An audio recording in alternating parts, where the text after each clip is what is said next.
তুমি নিজেও জাহান্নামের আগুন থেকে বাঁচো, তোমার পরিবারকেও জাহান্নামের আগুন থেকে বাঁচাও, তোমার গ্রামবাসীকে জাহান্নামের আগুন থেকে বাঁচাও, তোমার দেশবাসী গ্রামবাসী সবাইকে জাহান্নামের আগুন থেকে সবাইকে বাঁচাও। সবাই বলেন সুবহানাল্লাহ।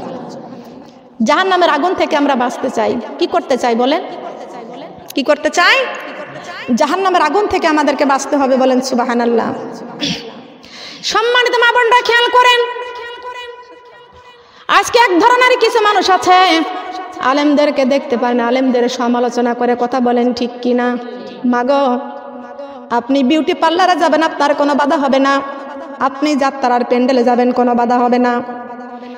আপনি বেহাইয়া উলঙ্গপনা হইয়া আপনি রেশমি পোশাক পরিয়া জিন্সের প্যান্ট পরিয়া শার্ট গায়ে দিয়া আপনি ইচ্ছা মতো চলবেন, আপনি মার্কেটে চলে যাবেন, সেখানে আপনার কোনো বাধা হবে না। কথা বলেন, ঠিক কিনা? আমি আপনাদেরকে বলে গেলাম, একটা আমল করা শুরু করে দিবেন, আপনার নামাজে কেউ বাধা দিবে না, আপনি পর্দা করলেও কেউ বাধা দিবে না।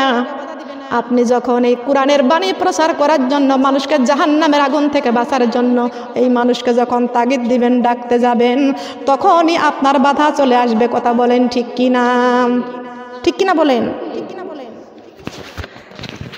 আল্লাহর নবী মুহাম্মদ রাসূলুল্লাহ সাল্লাল্লাহু আলাইহি ওয়াসাল্লাম 63 বছরের জিন্দেগিতে আল্লাহ পাক রব্বুল আলামিন আমার নবীকে দুনিয়াতে পাঠিয়ে দিলেন। কিন্তু সর্বপ্রথম আমার নবীর কোনো দুশমন ছিল না। ছিল? প্রথমেই কোনো দুশমন ছিল না।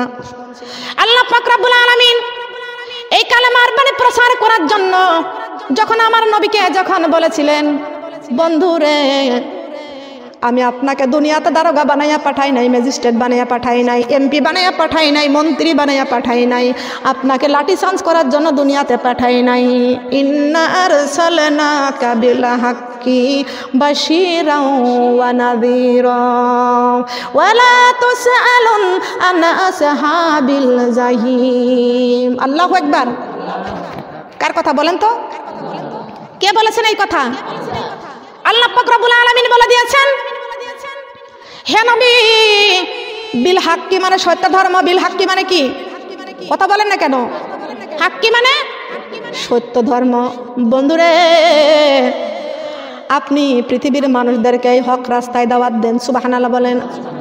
হক রাস্তায় ডাক দেন, এই সত্য ধর্মের রাস্তায় আপনি ডাক দেন। যদি এই মানুষগুলো যদি আপনার এই সত্য ধর্মের রাস্তায় যদি চলে আসে, তাহলে তারা জান্নাতুল ফেরদাউসে থাকবে। ওয়ালা তুসআলুন আন আসহাবিল জাহিম। যদি তারা না মানে, যদি এই রাস্তায় তারা যদি না আসে, নিশ্চয় তারা দোজখগামী হয়ে যাবে, জাহান্নামী হয়ে যাবে। এই ব্যাপারে আপনি তাদের জন্য শাফায়াত করতে পারবেন না। আল্লাহ নবী শাফায়াত করবে কাদেরকে? মুমিনদেরকে। বলেন কাদেরকে? কাদেরকে বলেন?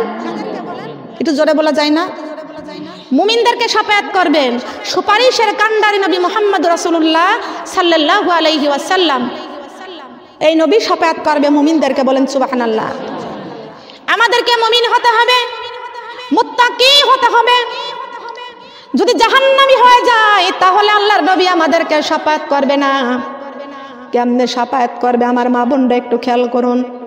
আল্লাহর নবী মুহাম্মদ রাসূলুল্লাহ সাল্লাল্লাহু আলাইহি ওয়াসাল্লাম এই কোরআন যখন তেলাওয়াত করতেন, আল্লাহর নবী কোরআন তেলাওয়াত করতেন, এই আবু জাহেল আল্লাহর নবীর কোরআন তেলাওয়াত শুনতে অনেক ভালোবাসতেন। বলেন সুবহানাল্লাহ। নবীজি যখন কোরআন তেলাওয়াত করতেন, কি বলতো আবু জাহেলের দলকে? আবু জাহেল বলে দিত, মুহাম্মদ কোরআন তেলাওয়াত করে, তোমরা সেখানে কেন গিয়েছিলে? আবু জাহেলের দলগুলো গিয়েছিল ওখানে কোরআন তেলাওয়াত করা শুনতে। কোরআন তেলাওয়াত কত মধুর বাণী। বলেন সুবহানাল্লাহ। এই মধুর বাণী আমার নবী তেলাওয়াত করে। আবু জাহেলের দলগুলো সবাই মিলে গেলেন আমার নবীজির কোরআন তেলাওয়াত শুনতে। এত মধুর বাণী আমার নবী কোরআন তেলাওয়াত করতেছেন, যেন আসমান থেকে কোরআন নাজিল হইতেছে। বলেন সুবহানাল্লাহ। এত সুন্দর তেলাওয়াত করতেছেন আমার নবীজি, কিন্তু আবু জাহেলের দল দলগুলো যখন কোরআন শুনতে যায়, আবু জাহেল তার দলকে ডাক দিয়ে বলল, আজকের থেকে কেউ মুহাম্মাদের ওই কোরআন তেলাওয়াত শুনতে যাইবে না। আজকের থেকে আমি নেতা তোমাদের নিষেধ করলাম, কেউ তোমরা ওই কোরআন তেলাওয়াত শুনতে যাইতে পারবে না। সমস্ত এই আবু জাহেলের দলগুলো, আবু জাহেলের এই সঙ্গিনীগুলো সবাই বলতে লাগলো, ঠিক আছে, আমরা আজকের থেকে আর মুহাম্মাদের কোরআন তেলাওয়াত শুনতে যাব না। আলহামদুলিল্লাহি নাহমাদুহু ওয়া নাস্তাঈনুহু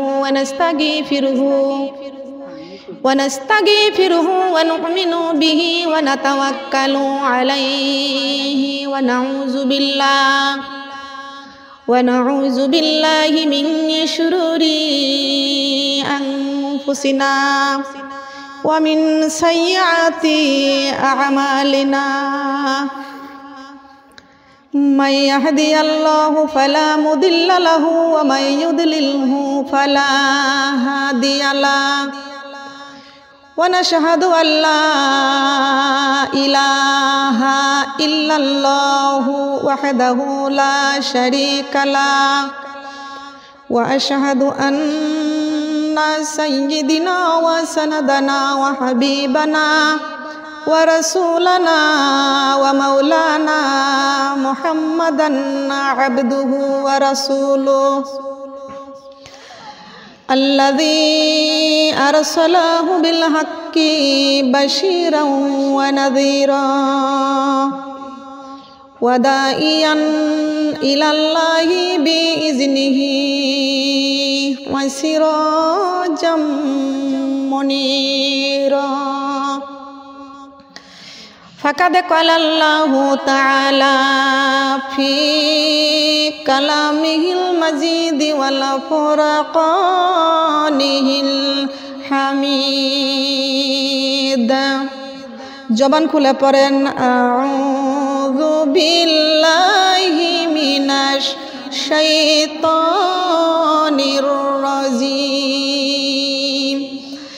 বিসমিল্লাহির রহমানির রহিম। ইয়া আইয়ুহাল্লাযীনা আমানুস্তাঈনু বিস-সাবরি ওয়াস-সালাহ ইন্নাল্লাহা মা'আস-সাবিরিন। কুল ইন্না সালাতি ওয়া নুসুকি ওয়া মাহইয়া ওয়া মামাতি লিল্লাহি রাব্বিল আলামিন। ফাদখুলি ফি ইবাদি ওয়াদখুলি জান্নাতি ইন্নাল্লাহা ওয়া মালাইকাতাহু ইউসাল্লুনা আলান নাবিয়্যি ইয়া আইয়ুহাল্লাযীনা আমানু সাল্লু আলাইহি ওয়া সাল্লিমু তাসলিমা। আল্লাহুম্মা সাল্লি আলা। অসহায় বান্দায় আমরা, শক্তি দেশ পথ চলিতে, জবানে দেশ কথা বলিতে। শক্তি দেশ পথ চলিতে, জবানে দেশ কথা বলিতে। দু জাহানের মালিক তুমি, দু জাহানের মালিক তুমি, রহিম রহমান সবই তোমার দান। ও আল্লাহ সবই তোমার, জবান খোলেন, সবই তোমার দান। ও আল্লাহ সবই তোমার দান। শুকরিয়া জানাই আল্লাহ, শুকরিয়া জানাই তোমায়। অসহায় বান্দায় আমরা, বেঁচে আছি তোমার দয়ায়। সুবহানাল্লাহ বলেন। কার দয়ায়? শুকরিয়া আদায় করবো কার? জমিনে, কার জমিনে বসে আছি? আল্লাহর জমিনে। কার জমিনে? আল্লাহর জমিনে। এই জমিনের মালিক কে? মাথার উপর আসমান কয়টি? কথা বলেন। এই 7 আসমানের মালিক কে? পায়ের নিচে জমিন কয়টি? কয়টি জমিন? আজও বোঝেন নাই। জমিন হলো 7টি। এই 7 জমিনের মালিক কে? আমার হাতে এটা কি? কুরআন মাজিদ, মিনাজ জুলুমাতি ইলান নূর। যে কোরআনের কারণে বিশ্ব আলোকিত হয়ে আছেন, বলেন সুবহানাল্লাহ। এই কোরআনের মালিক কে? আমরা যে কথা বলতেছি, চলতেছি, খাচ্ছি, আমাদের মালিক কে? বলেন। হাকামুল হাকিমিন, পৃথিবীর সবচেয়ে বড় হাকিম কে? বলেন। বড় হাকিম হচ্ছে আল্লাহ। পৃথিবীর জজ কোর্ট রায় দিলে হাইকোর্টে আপিল করে, হাইকোর্ট রায় দিলে সুপ্রিম কোর্টে আপিল করে। মহান আল্লাহ পাক রব্বুল আলামিন বিচারের কাঠগড়ায় যেদিনকে আপিল করবে, ওই দিনে আল্লাহ পাক রব্বুল আলামিন যেদিনকে বিচার ডাকবে, বিচারের কাঠগড়ায় দাঁড় করাই দিবে। আপিল করার মতন ক্ষমতা কারোর আছে? বলেন আছে কি? আর নাই। দুনিয়ার কোর্ট না, এটা হলো পরকালের বিচার। মালিক ইয়াউমিদ্দিন, কিয়ামতের দিন বিচার করবে, বিচারের কাঠগড়ায় দাঁড় করাবে। তিনি কে? তিনি কে? আমার আল্লাহ। দুনিয়ার হাইকোর্টে রায় দিলে সুপ্রিম কোর্টে আপিল হয়, সুপ্রিম কোর্ট রায় দিলে আবার জজ কোর্টে আপিল হয়। কথা বলেন ঠিক না বেঠিক? মহান আল্লাহ পাক রব্বুল আলামিন পৃথিবীর জমিনে আমাদেরকে পাঠিয়ে দিয়েছে। ও মানুষ, এই দুনিয়ায় যদি কোনোদিন কোন এই বাড়ির থেকে একটা ছেলেকে ধরে নিয়ে যায়, তার জন্য মামলা হয়, তার জন্য তাকে জেলখানায় নিয়ে যায়। জেলখানায় নিয়ে গেলে তার জন্য 50,000 টাকা, 1 লক্ষ টাকা ঘুষ হয়। ওই জেলখানার থেকে আনার জন্য, কথা বলেন ঠিক না বেঠিক? আমার মুসলমান মা বোনেরা, এই দুনিয়ায় ঘুষ দিয়া আপনার দুনিয়ার জেলখানার থেকে মাপ পাইবেন। এই কবরে কোনো ঘুষ চলবে না, আজরাইলের কাছে কোনো ঘুষ চলবে না, মালাকুল মউত আজরাইলের কাছে কোনো ঘুষ চলবে না, কবরের মধ্যে কোনো ঘুষ চলবে না। বিচারের কাঠগড়ায় আমার আল্লাহ যেদিনকে বিচার করবেন, ওই মালিকের দরবারে সবাইকে হিসাব দেওয়া লাগবে। ওইখানে কোনো ঘুষ চলবে না। কথা বলেন ঠিক কিনা? বিচার চলবে কি? বিচার চলবে? সম্মানিত আমার মা বোনেরা, এতদিন আমার ওয়াজ চলেছে রুহান ইসলামিক টিভিতে। এখন আমার ওয়াজ পাবেন, আমি সকিনা বেগমের ওয়াজ পাবেন এখন থেকে মুন্সি ইসলামিক টিভিতে। মুন্সি ইসলামিক টিভিতে যাবেন আপনি, আপনি আমার ওয়াজগুলো পেয়ে যাবেন। মনে থাকবে? মুন্সি ইসলামিক টিভি, মনে রাখবেন। আমরা মহান আল্লাহ পাক রব্বুল আলামিন পৃথিবীর জমিনে আমাদেরকে পাঠিয়ে দিয়েছেন কার আইনটা মানার জন্য? বলেন। কার আইন? আল্লাহর আইন আমাদেরকে মানতে হবে। জমিন কার? কার জমিন? আল্লাহর জমিনে আল্লাহর আইন মানতে হবে, আল্লাহর দ্বীন প্রচার করতে হবে, আল্লাহর দ্বীন কায়েম করতে হবে। আল্লাহ পাক রব্বুল আলামিন কুরআন শরীফের মধ্যে 82 বার 82 জায়গায় বলে দিয়েছে নামাজ কায়েম করতে। বলেন সুবহানাল্লাহ। তার কারণ তুমি নিজে একা একা নামাজ পড়িও না, অন্য কেউ নামাজের তাগিদ দাও। ঠিক কিনা বলেন? ইসলাম ঘরে বসে বসে কায়েম হবে না, ইসলাম প্রচার করতে হবে। কথা বলেন ঠিক কিনা? আপনি শিক্ষা নিয়েছেন, আপনি শিক্ষা প্রচার করার দরকার আছে না? বলেন আছে না? আপনি নিজেও শিখবেন, নিজেও আমল করবেন, অন্য কেউ আমলের জন্য উৎসাহিত করবেন। বলেন সুবহানাল্লাহ। কিন্তু ওই যে বিড়াল ধান খায় আর ইঁদুরের চোখটাটাই, কথা বলেন ঠিক কিনা? তে ইঁদুর তো ধান খায় তার গৃহস্থর আউড়ির থেকে, ঠিক কিনা বলেন? বিড়াল তোমার চোখ ব্যথা করে লাভটা কি? ঠিক কিনা বলেন? খেয়াল করুন, লক্ষ্য করুন। আল্লাহ পাক রব্বুল আলামিন বলেছেন, ইয়া আইয়ুহাল্লাযীনা আমানু কু আনফুসাকুম আহলিকুম নারা। সুবহানাল্লাহ বলেন। তুমি নিজেও জাহান্নামের আগুন থেকে বাঁচো, তোমার পরিবারকেও জাহান্নামের আগুন থেকে বাঁচাও, তোমার গ্রামবাসীকে জাহান্নামের আগুন থেকে বাঁচাও, তোমার দেশবাসী গ্রামবাসী সবাইকে জাহান্নামের আগুন থেকে সবাইকে বাঁচাও। সবাই বলেন সুবহানাল্লাহ। জাহান্নামের আগুন থেকে আমরা বাঁচতে চাই, কি করতে চাই বলেন? কি করতে চাই? জাহান্নামের আগুন থেকে আমাদেরকে বাঁচতে হবে, বলেন সুবহানাল্লাহ। সম্মানিত মা বোনরা খেয়াল করেন,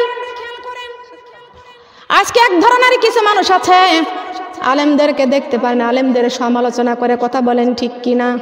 মাগো, আপনি বিউটি পার্লারে যাবেন, আপনার কোনো বাধা হবে না। আপনি যাত্রার প্যান্ডেলে যাবেন, কোনো বাধা হবে না। আপনি বেহাইয়া উলঙ্গপনা হইয়া, আপনি রেশমি পোশাক পরিয়া, জিন্সের প্যান্ট পরিয়া, শার্ট গায়ে দিয়া আপনি ইচ্ছা মতো চলবেন, আপনি মার্কেটে চলে যাবেন, সেখানে আপনার কোনো বাধা হবে না। কথা বলেন, ঠিক কিনা?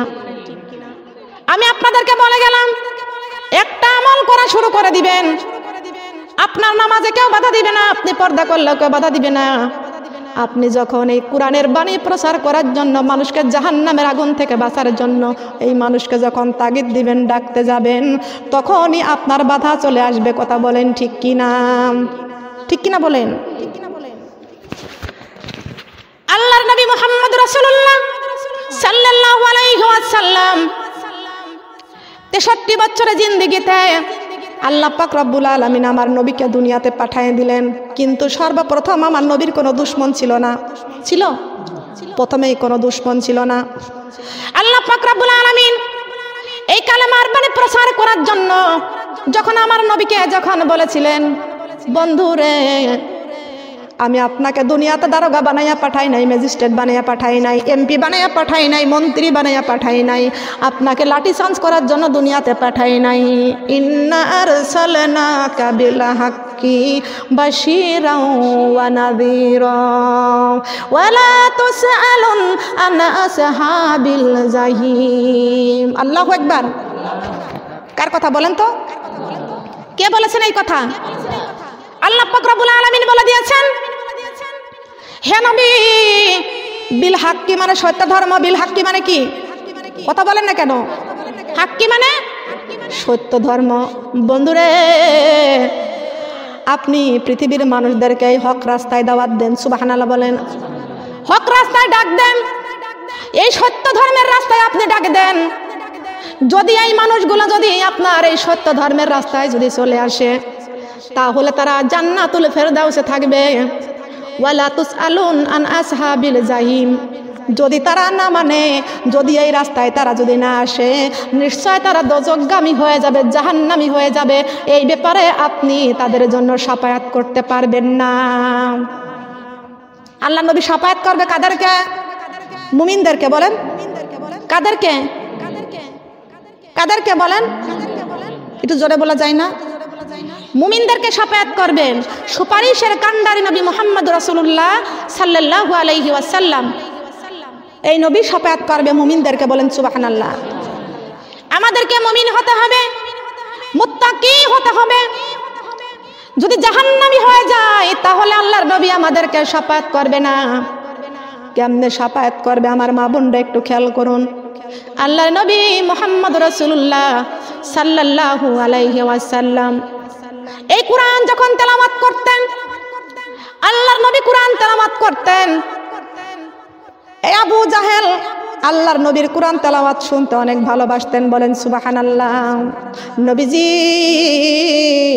যখন কোরআন তেলাওয়াত করতেন, কি বলতো আবু জাহেলের দলকে? আবু জাহেল বলে দিত, মুহাম্মদ কোরআন তেলাওয়াত করে, তোমরা সেখানে কেন গিয়েছিলে? আবু জাহেলের দলগুলো গিয়েছিল ওখানে কোরআন তেলাওয়াত করা শুনতে। কোরআন তেলাওয়াত কত মধুর বাণী। বলেন সুবহানাল্লাহ। এই মধুর বাণী আমার নবী তেলাওয়াত করে। আবু জাহেলের দলগুলো সবাই মিলে গেলেন আমার নবীজির কোরআন তেলাওয়াত শুনতে। এত মধুর বাণী আমার নবী কোরআন তেলাওয়াত করতেছেন, যেন আসমান থেকে কোরআন নাজিল হইতেছে। বলেন সুবহানাল্লাহ। এত সুন্দর তেলাওয়াত করতেছেন আমার নবীজি, কিন্তু আবু জাহেলের দলবলগুলো যখন কোরআন শুনতে যায়, আবু জাহেল তার দলকে ডাক দিয়ে বলল, আজকের থেকে কেউ মুহাম্মাদের ওই কোরআন তেলাওয়াত শুনতে যাইবে না। আজকের থেকে আমি নেতা তোমাদের নিষেধ করলাম, কেউ তোমরা ওই কোরআন তেলাওয়াত শুনতে যাইতে পারবা না। সমস্ত এই আবু জাহেলের দলগুলো, আবু জাহেলের এই সঙ্গিনীগুলো সবাই বলতে লাগলো, ঠিক আছে, আমরা আজকের থেকে আর মুহাম্মাদের কোরআন তেলাওয়াত শুনতে যাব না। নাউজুবিল্লাহ, আমরা কেউ যাব না। কিন্তু আবু জাহেল নিষেধ করলো। আল্লাহর নবী এত সুন্দর কোরআন তেলাওয়াত করতেন, আবু জাহেল ওদেরকে নিষেধ করলো।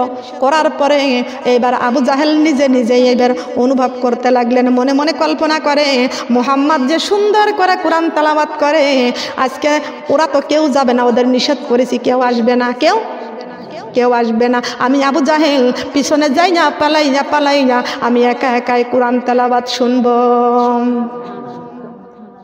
এইদিকে আবু জাহেলের এই দলগুলো সবাই মিলে আলোচনা করতে লাগলো, আমাদের নেতা আবু জাহেল তো মুহাম্মাদের কোরআন তেলাওয়াত শুনতে যাইতে নিষেধ করেছে, আমাদের নেতা আবু জাহেল আজকে যাবে না, আমরা চলো সবাই মিলে পালাইয়া কোরআন তেলাওয়াত শুনতে যাব। কোরআনের বাণী কত মধুর, কোরআনের বাণী কত সুন্দর। এই কোরআন তেলাওয়াত যে শুনবে, মধুর বাণী তার কলিজাটা ঠান্ডা হয়ে যাবে। বলেন সুবহানাল্লাহ। আমার আল্লাহ পাক রব্বুল আলামিন ডাক দিয়ে বলেছেন, বান্দারে আমি আল্লাহ তোমাদের চক্ষু দিয়েছি কোরআন তেলাওয়াত করার জন্য, তোমাদের কান দিয়েছি কোরআন শোনার জন্য, আমি তোমাদেরকে সুন্দর একটি কলব দিয়েছি, আমি আল্লাহ জিকির জারি করার জন্য। বলেন সুবহানাল্লাহ। উত্তম জিকির হলো লা ইলাহা ইল্লাল্লাহ, আর উত্তম জিকির উত্তম হলো কোরআন তেলাওয়াত। বলেন সুবহানাল্লাহ। আল্লাহ পাক রব্বুল আলামিন কোরআনের মধ্যে এত সুন্দর মধু দিয়েছেন, এত সুন্দর জাদু দিয়েছেন কোরআন শরীফের মধ্যে। কিন্তু আবু জাহেল যখন যায় না, আবু জাহেলের দলগুলো সবাই মিলে কোরআন তেলাওয়াত করা শুনতে গেল। এত সুন্দর মধুর বাণী, আমার নবী কোরআন তেলাওয়াত করতেছেন, ওই আবু জাহেলের সঙ্গীগুলো সবাই মিলে কোরআন তেলাওয়াত করা শুনছে। 1 মিনিট পার হয়ে যায়, 2 মিনিট পার হয়ে যায়, 3 মিনিট পার হয়ে যায়, 5 মিনিট পার হয়ে যায়, এমন করতে করতে 1 ঘন্টা পার হয়ে যায়, 2 ঘন্টা পার হয়ে যায়। আর একটুখানি শুনি, আমার কোরআনের বাণী বড় মধুরে, আমার কোরআনের বাণী বড় জাদুরে, মধুরী কোরআন কলিজায় করে মরা যাব অন্ধকার কবরে। লা ইলাহা কালিমা, লা ইলাহা কালিমা, লা ইলাহা কালিমা, লা ইলাহা। এই কোরআনের বাণী নিয়ে আইছেন দিনের নবী মুস্তাফা। লা ইলাহা কালিমা, লা ইলাহা কালিমা, লা ইলাহা কালিমা, লা ইলাহা লা ইলাহা ইল্লাল্লাহু মুহাম্মাদুর রাসূলুল্লাহ। সবাই বলে সাল্লাল্লাহু আলাইহি ওয়াসাল্লাম। শোনার মা বোনরা কান লাগানে খেয়াল করে শুনুন। তিনি অসুস্থ, ওনাকে একটা চেয়ার দেন না কেন, অপারেশন রোগী। খেয়াল করুন, লক্ষ্য করুন। ও শোনার মা বোনেরা, এই আবু জাহেল ছিল নেতা, আর এই আবু জাহেলের দলবলগুলো এই কোরআন আর একটু শুনি, এইভাবে সময় বাড়াইতে রাত শেষ হয়ে গেল। সুবহানাল্লাহ বলেন। কোরআন শুনতে শুনতে রাত শেষ হয়ে গেল। এদিকে আবু জাহেল মনে করেছে যে মুহাম্মাদের কোরআন তেলাওয়াত শুনতে আমি একাই এসেছি। আবু জাহেল কোরআন তেলাওয়াত করা শোনে, আবু জাহেল মনে ভাবতেছে আর একটু শুনি। এইভাবে শুনতে কোরআনের বাণী বড় মধুর। কোরআন তেলাওয়াত করতেছেন আমার নবীজি, আর আমার নবীজি কোরআন তেলাওয়াত করতেছে, এত সুন্দর করে কোরআন তেলাওয়াত করতেছেন। আর এই কোরআন তেলাওয়াত শুনতে যখন রাত শেষ হয়ে গেছে, আবু জাহেল শুনতে পাইছে বেলাল মসজিদে আজান দিয়েছেন। মসজিদে যখন আজান হয়েছে, কোন আজান? ফজরের নামাজের আজান। ফজরের নামাজের আজান হয়ে গেছে। এই ফজরের নামাজের আজান যখন হয়ে গেছে এমন সময় তখন আবু জাহেল তখন দৌড় দিচ্ছে ওইখান থেকে সরে যাবে, রাত শেষ হয়ে গেছে। এইবার আবু জাহেলের ওই সমস্ত দলগুলো, ওই আবু জাহেলের দলগুলো সবাই মিলে বলতেছে না আমাদের নেতা যদি দেখে ফেলে চলো আমরা এই সন্ধে এই পাশ দিয়ে পালাইয়া চলে যাই। আবু জাহেল যদি আমাদের নেতা যদি শুনে ফেলে তাহলে আমাদের তো বিপদ হয়ে যাবে। এইবার যখন সবাই মিলে এক রাস্তার দিকে বাহির হয় একজন আর একজনের কাছে ধাক্কা খাইল। সেইটা হলো কি যাইয়া দেখলেন আবু জাহেল সামনে বেঁধে গেছে। আবু জাহেল সামনে বেঁধে গেছে। আবু জাহেল বলতেছে তোমরা কেন এসেছিলে? কেউ জবাব দিতে পারে না। বলতেছে নেতা আমার মুহাম্মদ কোরআন তেলাওয়াত করতেছে, আমরা সেই কোরআন তেলাওয়াত করতে আজকে এসেছিলাম। বলে কেন এসেছো? বলে নেতা গো আপনি তো আমাদের নিষেধ করেছিলেন, আবার আপনি কেন এসেছেন? ঠিক কি না? আপনি তো আমাদের নিষেধ করেছিলেন, তবে আপনি কেন এসেছেন? এইবার আবু জাহেল বলতেছেন ঠিক আছে আজকে থেকে তোমরাও আসবে না, আমরা আবার কেউ আসবো না, আজকে কেউ আসতে পারবা না।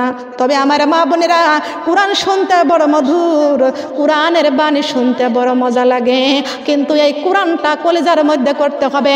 কোরআন যাতে আমাদের জন্য সুপারিশ করতে পারে এমনভাবে কোরআন দিয়ে জীবন যাপন করতে হবে।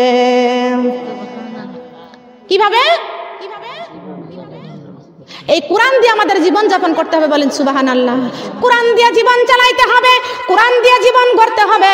এই জন্য আমি যখন সিলেটে প্রোগ্রাম করতে যাইতেছিলাম, সিলেট সুনামগঞ্জ যাইতেছিলাম, আমি গাড়িতে বসে আছি, এমন সময় আমার মনের মধ্যে একটি ছন্দ ভেসে আসলো। বলবো কি? এসো মোরা কোরআন ধরি জীবনী গড়ি, সবার একদিনই মরতে হবে, যাইতে হবে কবরে বাড়ি। এসো মোরা কোরআন ধরি জীবনী গড়ি, সবার একদিনই মরতে হবে, যাইতে হবে কোরআন জীবনের আশা, কবরে বাঁধিব বাসা। কোরআন জীবনের আশা, কবরে বাঁধিব বাসা। সঠিক মতো পড়লে কোরআন, সঠিক মতো পড়লে কোরআন, জান্নাত হবে আপন বাড়ি। এসো মোরা কোরআন পড়ি জীবনে গড়ি, সবার একদিনই মরতে হবে, যাইতে হবে। জবান খুলতে হবে মাগো। এসো মোরা কোরআন ধরি জীবনে গড়ি, সবার একদিনই মরতে হবে। কোন বাড়ি? জবান খুলে বলেন। সবার একদিনই মরতে হবে, যাইতে হবে কোরআন জীবনের আশা, কবরে বাঁধিব বাসা। কোরআন জীবনের আশা, কবরে বাঁধিব বাসা। সঠিক মতো পড়লে কোরআন, সঠিক মতো পড়লে কোরআন, জান্নাত হবে আপন বাড়ি। এসো মোরা নামাজি পড়ি জীবনী গড়ি, সবার একদিনই মরতে হবে, যাইতে হবে। এসো মোরা নামাজি পড়ি জীবনে গড়ি, সবার একদিনই মরতে হবে, যাইতে হবে কবরে বাড়ি। নামাজ জীবনের আশা, কবরে বাঁধিব বাসা। নামাজ জীবনের আশা, কবরে বাঁধিব বাসা। সঠিক মতো পড়লে নামাজ, সঠিক মতো পড়লে নামাজ, জান্নাত হবে আপন বাড়ি। এসো মোরা পর্দা করি জীবনী গড়ি, সবার একদিনই মরতে হবে, যাইতে হবে কবরে বাড়ি। এসো মোরা পর্দা করি জীবনে গড়ি, সবার একদিনই মরতে হবে, যাইতে হবে। ঠিক না বে ঠিক? ঠিক কিনা বলেন? আমার লেখাটা হয়েছে? ঠিক আছে? কোরআনের সাথে মিল আছে? আজকে একজন ভৈরব থেকে ফোন দিয়েছে আমাকে, আমার ভৈরব মাহফিল আছে 10 তারিখে। আমার ভৈরবে মাহফিল আমি 9 তারিখে রওনা দেবো, 10 তারিখে আমার ওখানে প্রোগ্রাম। তবে আমার মা বোনেরা ওইখান থেকে বলতেছে আপা আপনি যে ছন্দটা বলছেন না, ওই ছন্দের বই নিয়ে আসবেন আমাকে, আমার জন্য। আমি বলছি যে আমি সবগুলো ছন্দের বই দিতে পারবো না, তার কারণ আমি এই টাইটেলগুলো আমি নিজে লিখছি, এগুলো তো বই পাইনি। কথা বলেন ঠিক কিনা? এগুলোর বই আছে নাকি? এগুলো হচ্ছে দিলের বই। এই বইয়ের মালিককে আল্লাহ দিছে, তাই পাইছি। কথা বলেন ঠিক কিনা? আল্লাহ না দিলে পাওয়া যায় না। বলেন পাওয়া যায় কি? কেমনে পাবো, কেমনে ধরতে হবে? খেয়াল করে শুনুন, লক্ষ্য করে শুনুন। আল্লাহর নবী কোরআন তেলাওয়াত করে। মক্কাতে আমার নবী জন্মগ্রহণ করেছিলেন, কিন্তু মক্কার কুরাইশ বংশে আমার নবী জন্মগ্রহণ করেছিলেন। মক্কার লোকেরা আমার নবীকে ভালোবাসে নাই, মক্কার লোকেরা আমার নবীকে চিনি নাই। আমার নবীর উপরে অনেক নির্যাতন করেছিলেন, অনেক অত্যাচার করেছিলেন। আমার আল্লাহ পাক রব্বুল আলামিন আমার নবীকে হুকুম করলেন, বন্ধুরে আপনি এই মক্কা ছেড়ে মদিনায় চলে যান। হুকুম করলেন কে বলেন? কে হুকুম করলেন? হুকুম করলেন, চলে গেলেন আমার নবী মদিনায়। বলেন সুবহানাল্লাহ। কিন্তু আমার মা বোনরা খেয়াল করুন, আল্লাহর নবী মক্কাতে যখন কোরআন তেলাওয়াত করতেছিলেন, আমার নবী পড়তেছিলেন সূরা কাউসারের প্রথম আয়াত তেলাওয়াত করতেছিলেন। আমার নবী কি সুন্দর করে কোরআন তেলাওয়াত করে। কোরআন নাজিল করেছেন কে? জবান খোলেন। কোরআন নাজিল করেছেন আল্লাহ, গ্রহণ করেছেন নবী মুহাম্মদ রাসূলুল্লাহ সাল্লাল্লাহু আলাইহি ওয়াসাল্লাম। এই কোরআন তেলাওয়াত করতেছেন আমার নবীজি। মক্কার বড় বড় সাহিত্য কবিরা, পৃথিবীর সবচাইতে বড় কবির নাম কি বলেন?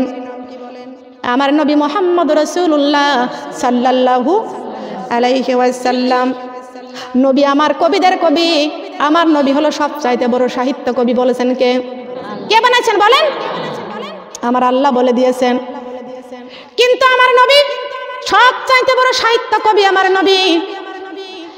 নবী যখন কোরআন তেলাওয়াত করতেন, এই মক্কার বড় বড় সাহিত্য কবিরা এসে বলতেন, হে মুহাম্মদ সাল্লাল্লাহু আলাইহি ওয়াসাল্লাম, তুমি আরবি ইবারত যেভাবে বানাইয়া বানাইয়া বলো, আমরাও মক্কার সাহিত্য কবি, আমরাও কোরআন তেলাওয়াত এইভাবে বানাইতে পারবো। নাউজুবিল্লাহ বলেন। পারবে কি? পারবে? আমার নবীকে কে জানাইতেন বলেন?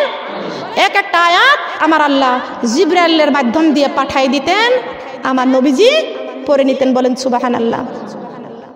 কিন্তু কোরআন শরীফের বাড়ি হলো কোথায় জানেন না? জানেন না?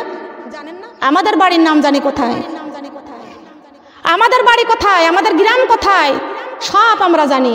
কিন্তু আমাদের দলিল, আমাদের কোরআন শরীফ, আমাদের কোরআন মাজিদ, এর বাড়িটা কোথায় আমরাও তা জানি না।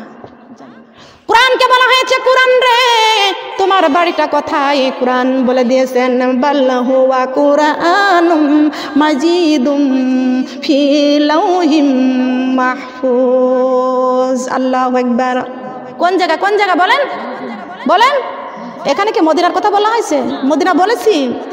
বাল হুয়া কুরআনুম মাজিদুন ফি লাউহিম মাহফুজ। কোরআন শরীফের বাড়ি কোন জায়গা? সপ্তম আসমানে। আল্লাহ পাক রব্বুল আলামিন ডান পায়ের নিচে আছে লৌহে মাহফুজ। কোরআন শরীফের বাড়ি ওই জায়গায়। বলেন সুবহানাল্লাহ। কোরআন শরীফের বাড়ির নামটা হলো লৌহে মাহফুজ। আল্লাহু আকবার। আমরা জানি না কোথায় বাড়ি। কথা বলেন সুবহানাল্লাহ। এগুলো আমাদেরকে জানতে হবে, তাফসীর থেকে আমাদের জানতে হবে। কথা বলেন সুবহানাল্লাহ। কোরআন শরীফের বাড়ি লৌহে মাহফুজে। কিন্তু আমার নবী কোরআন তেলাওয়াত করতেছেন, বড় বড় সাহিত্য কবিরা সবাই মিলে এসে বলতেছেন, হে মুহাম্মদ সাল্লাল্লাহু আলাইহি ওয়াসাল্লাম, আমিও তুমিও যেভাবে পারো আমরা ওইভাবে পারি। আমার নবী আশ্চর্য হয়ে গেলেন, আমার নবী চিন্তায় পড়ে গেলেন, আল্লাহ কোরআনের বাণী আপনি প্রচার করে দেন আমার কাছে, আর আমি কোরআনগুলো তেলাওয়াত করি, আয়াতগুলো তেলাওয়াত করি। বলেন সুবহানাল্লাহ। আমার আল্লাহ জানাইলে তারপরে আমার নবী জানে। আর বড় বড় সাহিত্য কবিরা, মক্কার কবিরা এইভাবে চ্যালেঞ্জ করতেছে আমার সাথে। আমার আল্লাহ পাক রব্বুল আলামিন ডাক দিয়ে বলতেছেন, জিবরাইল রে, মক্কার কবিরা আমার বন্ধুর সাথে চ্যালেঞ্জ করেছে। হে জিবরাইল, মক্কার কবিরা আমার বন্ধুর সঙ্গে চ্যালেঞ্জ করেছে। এরা নাকি আমার বন্ধু যেইভাবে কোরআনের আয়াতগুলো তেলাওয়াত করে, আর মক্কার সাহিত্য কবিগুলো নাকি এইভাবে বানাইয়া দিতে পারবে। জিবরাইল রে, এই মুহূর্তে আমার বন্ধুর কাছে চলে যাও, আমার বন্ধু মুহাম্মদ রাসূলুল্লাহ সাল্লাল্লাহু আলাইহি ওয়াসাল্লামের কাছে চলে যাও। আমার বন্ধু যেন সূরা কাউসারের প্রথম আয়াতটা লেখে যেন ওই সাহিত্য কবিদের কাছে দিয়ে দেয়, আর সাহিত্য কবিরা যেন এই কুরাই আয়াতের পরে কোন আয়াতটা হবে তা যেন লিখে দেয়, তা যেন লিখে দেয়। জিবরাইল আলাইহিস সালাম উপস্থিত হাজির হয়ে গেলেন, ডাক দিয়ে বলতেছেন, ইয়া রাসূলুল্লাহ, ইয়া হাবিবাল্লাহ, ওগো নবীজি আপনি চিন্তা করবেন না, টেনশন করবেন না। আল্লাহ পাক রব্বুল আলামিন বলে দিয়েছেন, আপনি সূরা কাউসারের প্রথম আয়াতটা লিখে ওদের কাছে দিয়ে দেন। ইন্না আতাইনাকাল কাউসার, এই আয়াতটুকু লিখে ওদের কাছে দিয়ে দেন। এর পরের আয়াতটুকু কি হবে ওরা যেন বানায়া দেয়। সম্মানিত মা বোনরা, কান লাগানে খেয়াল করে শুনে রাখেন। জিবরাইল আলাইহিস সালাম আমার নবীজির কাছে এসে বলতেছেন, ইয়া রাসূলুল্লাহ, ইয়া হাবিবাল্লাহ, ওগো আল্লাহর নবী আপনি বলে দেন, আপনি সূরা কাউসারের প্রথম আয়াতটা লিখে ওদের কাছে বলে দেন, দ্বিতীয় আয়াত কি হবে ওরা যেন লিখে দেয়। আল্লাহর নবী মুহাম্মদ রাসূলুল্লাহ সাল্লাল্লাহু আলাইহি ওয়াসাল্লাম ডাক দিয়ে বলতেছেন, হে মক্কার সাহিত্য কবিরা, তোমরা যখন আমি রাসূলের সঙ্গে চ্যালেঞ্জ করতেছ, আমি মুহাম্মাদের সাথে চ্যালেঞ্জ করতেছ, আমি যেইভাবে আরবি এবারও যেমন তেলাওয়াত করি তোমরাও পারবে, কিন্তু আমি একটা আয়াত তোমাদেরকে লিখে দিচ্ছি, এই আয়াতের পরে কোন আয়াতটা হবে তোমরা লিখে দাও, তোমরা লিখে দাও। আল্লাহর নবী সূরা কাউসারের প্রথম আয়াতটা লিখে দিলেন, ইন্না আতাইনাকাল কাউসার, আয়াতটা লিখে দিলেন, ওদের কাছে দিয়ে দিলেন। কাগজটা নিয়ে গেলেন, লিখিত কাগজটা নিয়ে গেলেন। চলো সবাই মিলে যাই, সব যত সাহিত্য কবিরা আছে সবাই লিখে নিয়ে বাড়ি গেল, কিন্তু কেউ ইন্না আতাইনাকাল কাউসার এই আয়াতের পরে কি হবে ওরা আর বানাইতে পারে না। কিতাবের মধ্যে পড়েছি, বুখারীর মধ্যে পড়েছি, ইন্না আতাইনাকাল কাউসার এর পরের আয়াতটা কি হবে, প্রথম মিলাইলে মাঝখানে মিলে না, মাঝখানে মিললে শেষে মিলে না, আগামাথায় মিল খাইলে মাঝখানে মিলে না, আর মাঝখানে মিল খাইলে আগামাথায় মিলে না। সমস্ত কবিরা কিতাবের মধ্যে বুখারীর মধ্যে পড়েছে, সমস্ত কবিরা যখন গবেষণা করতে লাগলো, গবেষণা করতে করতে মাথার মগজ গলে যাওয়ার উপক্রম হয়ে গেল। তারপরও কোনো সাহিত্য কবি এই ইন্না আতাইনাকাল কাউসার এর পরের আয়াতটুকু কেউ বলে দিতে পারলো না। কেউ যখন পারলো না, সবাই মিলে চ্যালেঞ্জ করে নিয়ে গেল, কিন্তু সবাই গবেষণা করতে লাগলো, ইন্না আতাইনাকাল কাউসারের পরের আয়াতটুকু কি হবে। আমরা সাহিত্য কবি, আমরা পারলাম না, যদি না পারলাম তাহলে কেমন কবি হইলাম? সুবহানাল্লাহ বলেন। যদি না পারলাম তাহলে কেমন কবি হইলাম, কেমন কবি হইলাম রে, আমরা তো কেউ পারলাম না, আমরা কেমন করে মুহাম্মাদের সামনে আমরা মুখ দেখাইব? আমরা তো মুহাম্মাদের সাথে চ্যালেঞ্জ করেছি, আমরাও পারবো, তুমি পারবে, আমরাও পারবো, ঠিক কিনা? তুমি পারবে, আমরাও পারবো। চ্যালেঞ্জ করেছে আমার নবীর সাথে, পৃথিবীর কোনো মানুষ আমার নবীর সাথে চ্যালেঞ্জ করতে পারবে না। আমার নবী ছাড়া পৃথিবীর কোনো পীর পয়গম্বর, কোনো ওলি আউলিয়া দরবেশ কেউ সুপারিশ করতে পারবে না। সুপারিশের কান্ডারি একমাত্র নবী মুহাম্মদ রাসূলুল্লাহ সাল্লাল্লাহু আলাইহি ওয়াসাল্লাম। কিন্তু মক্কার সাহিত্য কবিরা সবাই মিলে যখন চ্যালেঞ্জ করলো, একটার পর একটা, আগামাতা মিল খাইলে মাঝখানে মেলে না, মাঝখানে মিল খাইলে আগামাতায় মিল খায় না, সবাই মিলে বলল কেমন কবি হইলাম, চলো আমরা সবাই মিলে মুহাম্মদ সাল্লাল্লাহু আলাইহি ওয়াসাল্লামের কাছে স্বীকৃতি দিয়ে দিই। তার কারণ পৃথিবীতে যখন আমরা বড় কবি আমরা যখন পাইলাম না, পৃথিবীর কোনো কবি আর পারবে না, কোন কবি। চলো আমরা সবাই মুহাম্মাদের কাছে আমরা স্বীকৃতি দিয়ে দিই। সুবহানাল্লাহ। চ্যালেঞ্জ করেছিলাম কিন্তু পারি নাই। সবাই মিলে চলে গেল লিখিত কাগজটা নিয়ে। আল্লাহ নবীর কাছে যা বলতেছেন, ইয়া মুহাম্মদ সাল্লাল্লাহু আলাইহি ওয়াসাল্লাম, আমরা কেমন কবি হয়েছি, আপনার সাথে চ্যালেঞ্জ করেছি কিন্তু চ্যালেঞ্জ দিয়ে পারি নাই। ইন্না আতাইনাকাল কাউসার এর পরের আয়াতটুকু কি হবে, আমরা সবাই স্বীকৃতি দিলাম, আমরা কেউ পারলাম না, আমাদের মাথার মগজ গলে যাওয়ার উপক্রম হয়ে গিয়েছিল, কিন্তু আমরা কেউ পারি নাই, আমরা কেউ পারি নাই, আমরা সবাই স্বীকৃতি দিলাম। আপনি এর আয়াতের পরের কোন আয়াতটা হবে বলে দেন, এরপরে আয়াতটুকু কি হবে বলে দেন। আমার নবী তেলাওয়াত করলেন, ইন্না আতাইনাকাল কাউসার, তারপরের আয়াতটা কি, ফাসাল্লি লিরাব্বিকা ওয়ানহার। সুবহানাল্লাহ বলেন। বিজ্ঞানীদের বিজ্ঞানী আমার নবীজি, বিজ্ঞানীদের বিজ্ঞানী কষ্ট হচ্ছে বলতে।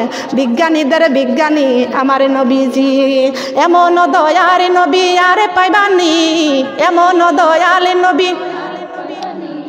বিজ্ঞানীদের বিজ্ঞানী আমার নবীজি, বলেন বিজ্ঞানীদের বিজ্ঞানী, এমন দয়াল নবী আরে পাইবানি, এমন দয়াল নবী আরে পাইবানি। বিজ্ঞানীদের বিজ্ঞানী আমার নবীজি, বলেন বিজ্ঞানীদের বিজ্ঞানী। আগের যুগের মানুষেরই অসুখ হইতো, আমার নবী হাত বুলাইলে ভালো হইতো। সুবহানাল্লাহ বলেন।